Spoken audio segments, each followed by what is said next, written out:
Hi everybody, thank you for tuning in to ChannelBK. My name is Brian, and we're here for another classic album review. I'm not doing that. I'm not going to keep doing that. I could have done the whole review like that, because it would have been something different, but I feel like people would have automatically logged off the video. But today is a very special day for Classics review. It's a sort of long awaited review for people that have probably known of me, been fans of me for a while, or all that. We're finally doing a Blink-182 album. Blink-182, their self-titled album. Blink-182 is a well-known pop punk trio from California, and this is their 5th studio album. And up until this point, Blink-182 was sort of just becoming huge in the mainstream. After their first couple studio albums, they blew up with Enema of the State, with catchy hooks, great fun songwriting, and just great upbeat instrumentation. Then we get to an album like Take Off Your Pants and Jacket, which was starting to get a little bit more serious, but it still had that pop punk aesthetic to it. It still was fun, it still was playful, and all of that. But after this album, the group sort of took one of many hiatuses, and not really hiatuses, but one of a musical project journey, with Tom DeLonge sort of feeling like he was in a darker place, so he went on to make a band, Boxcar Racer, which only ended up coming out with one album, but this album sort of dealt with more mature themes, darker lyrics, a little bit more harsher instrumentation, and that sort of played a big part coming into this brand new album here. And now obviously right after this album came out, the band sort of went on a hiatus. You know, Tom went to do Angels and Airwaves, and Mark and Travis ended up doing, Plus 44. But this album sort of started to see the real maturity of Blink-182. It also started to see sort of all the members of the band really starting to form their own in terms of their instruments, or just them vocally, or them writing their own lyrics. And it was a very sort of interesting process. And also this was the last album produced by longtime collaborator Jerry Finn, before that hiatus and before his untimely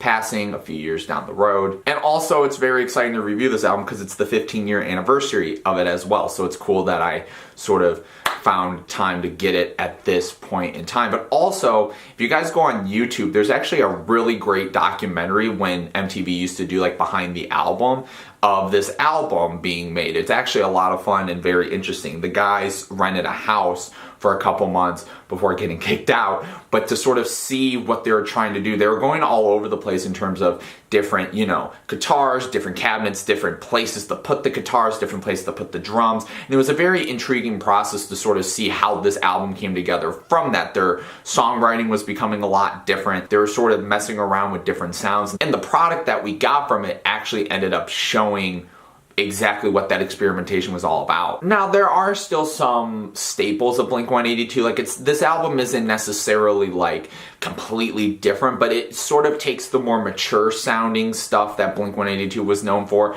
and sort of brings it in here. There's still spunkiness to it. There's still some, Blink-182 aesthetic in terms of the fun. Something like Feeling This, which is the opener to this album, is sort of this great sexual tension love song. I love just the intensity of it. I just love how it opens the album. I think it's actually a great album opener. I think the three of them sound great on it. And again, just the opener with sort of that, get ready for action sort of sample, automatically you're in for something that is going to be a lot different than previous albums. And also something like Always, which kind of gives off, well, not gives off, but it has sort of an 80s feel to it. I know the band actually said themselves that this was sort of what they were going for on the track. But this song too, in terms of lyrically and sonically, sort of feels like something that they've done before. And I love this song too. Again, it's sort of the push-pull of a relationship. But for the most part, again, there's a lot of very interesting stuff that they do on here. For example, probably the biggest Blink-182 song, at least one of the top 3 biggest Blink-182 songs, I Miss You. All 3 of them ended up doing something completely different with their instrumentation. So 1,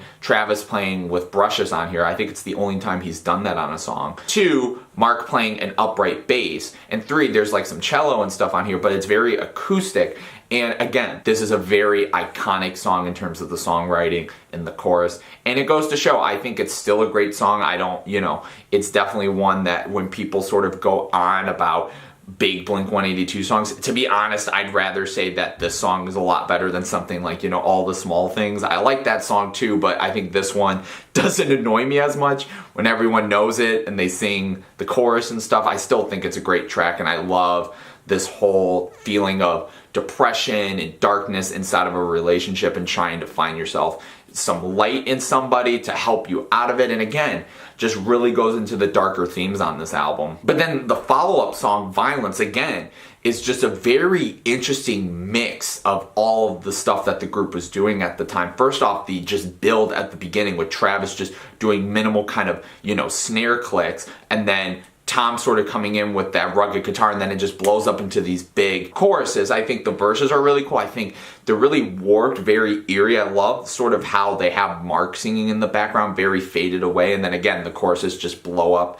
in a big way. And then this leads into Stockholm Syndrome, which the interlude for this is at the end of Violence, which is notes that Mark's grandfather wrote to his grandmother during World War II. And again, that's such a great sort of contrast with Stockholm Syndrome and just that whole idea of like love and relationships. Just how they do that is really cool. And I love how Stockholm Syndrome is written too. I love how it's sort of Tom and Mark playing off of each other. Like Tom sort of starts a sentence, Mark ends it, or Tom starts sort of like a statement and Mark finishes it with his own point or perspective. And then we get something like Go, which is Mark talking about a story of domestic abuse and sort of the toll that it puts on people. And this song is very quick, very fast, very aggressive. It comes in about like right under 2 minutes, and I think it's a great jolt to the album. And again, it's sort of that counterbalance of a lot of the stuff on here is very raw and rugged, and I think it fits the content and the lyrics, but a lot of the times it's still very upbeat and it's still very powerful and hits you hard. So it's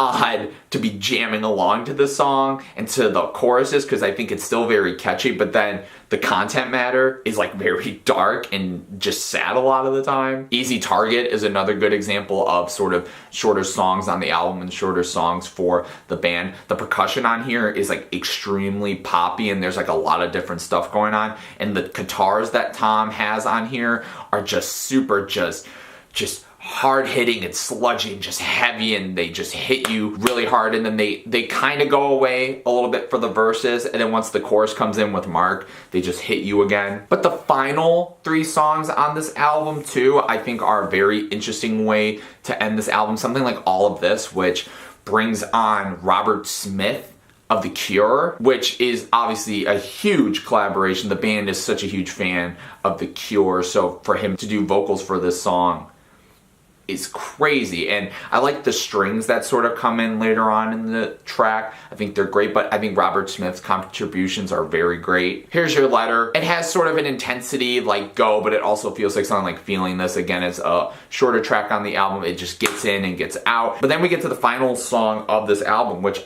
probably is like the longest song Blink-182 has ever recorded, which is I'm Lost Without You. The way the song intros is just very odd for the group. It feels very just far away and distant, and with the keyboard sort of adding that touch to it, it feels very great. Once the rest of the song comes in though, and you know, Tom's signature voice, I think it works really great. And again, this album has a lot of songs that sort of do this very distant vocalization, or something that's very kind of odd and experimental that doesn't even sound like a pop punk group. It sounds very alternative, and then it gets to sort of the more pop punk songwriting or vocal delivery, or something like Asthenia, which is earlier on in the album, where clearly you could tell this was sort of the beginning of Tom's Angels and Airwaves vibe. This song is sort of sampling real NASA recordings, and just the song structure itself about like a man up in space contemplating coming back down. It's very weird, it's trippy, it's spacey. The way the guitars come in at first have a really interesting effect to it. I really dug it. And then we got tracks like Down and Obvious, which I think are a lot more simpler than some of the songs on here, songwriting wise and actual instrumentation wise. But again, these are also 2 really great tracks and cuts on the album. But I think what Blink-182 did on this album was very exciting, and I think to see them come from sort of the pop punk self that they were at, and just that more gritty punk sound to the pop punk sound, to get to something that is actually very bold and experimental. I think the songwriting on here is super mature, and it was upsetting that they did take a hiatus, because I felt like at this point it would have been so interesting to see where Blink went as a group, because I think after this album they sort of set themselves up for something that was very intriguing and very interesting, and sort of pushing their sound more. I was very excited to see if we got any of that, but unfortunately the group obviously took a hiatus after that and all the drama. But I think at the end of the day, this album is just really well put together, and I think it really mixes all of the group's styles very well, but it pushes them into further territory as songwriters, and just the way this album was produced was just very stellar. And again, I think this is some of their best songwriting, and this album is obviously probably one of, if not their darkest album to date too, but it still keeps the Blink-182 flair, and I think it's just phenomenal for that. So if you're a fan of this album, what you guys think of it, favorite tracks, all that normal stuff, leave it in the comments below. If you liked, please like and please subscribe for more classic reviews and other fun videos. We have 2 more to go. Third time around, still very excited to be doing these, and I hope you guys are enjoying them as well. So thank you guys so much for watching, and thank you for tuning into ChannelBK. Peace out, guys.